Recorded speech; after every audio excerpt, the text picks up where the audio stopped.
উজির যে মহারাজ মুই ঠিক করছি বাজার পরিদর্শন করতে যামু জিনিসপত্রের দাম বলে একসের বেশি সাধারণ প্রজারা কিভাবে চলে হেয়ে দেখতে যামু পরিদর্শন করে দেখমু দোকানদাররা প্রজাগো ঠগায় কিনা ঠিক আছে ব্যবস্থা করতে আসি এই তুমি কি বেছো এটা কসাইখানা মহারাজ, এখানে গোস্ত বেচা কিনা করা হয়। আচ্ছা আচ্ছা তো কেমন আছো বেচা কিনা কেমন চলে এমনি ভালোই চলে, তবে আজগো বেচা কিনা বন্ধ।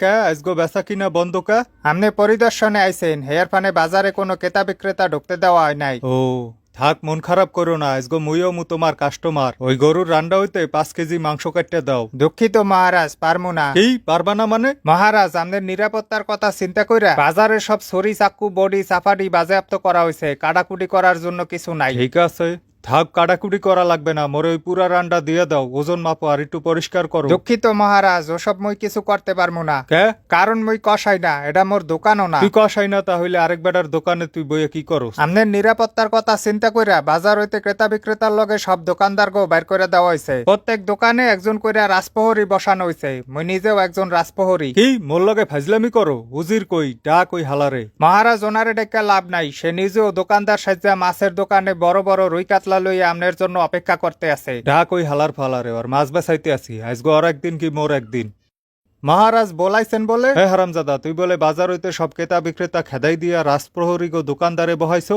না মহারাজ, কিন্তু ওই কষাই ওই প্রহরী দিহি কইলো আসলে ও পুরা কাহিনী জানে না। পুরা কাহিনী কি পুরা কাহিনী হইলো রাজ্যে কোনো বাজার নাই, ক্রেতা বিক্রেতাও নাই, কিন্তু আপনি বলছেন বাজার পরিদর্শন করবেন, এর ফানে আমনের জন্য একটা বাজার বানাইছি, যা দেখতে পারতে আছেন সবই আমনের জন্য বানাইছি। কে রাজ্যে বাজার নাই কে ক্রেতা বিক্রেতা কই গেছে দুর্ভিক্ষে সবাই মরে গেছে।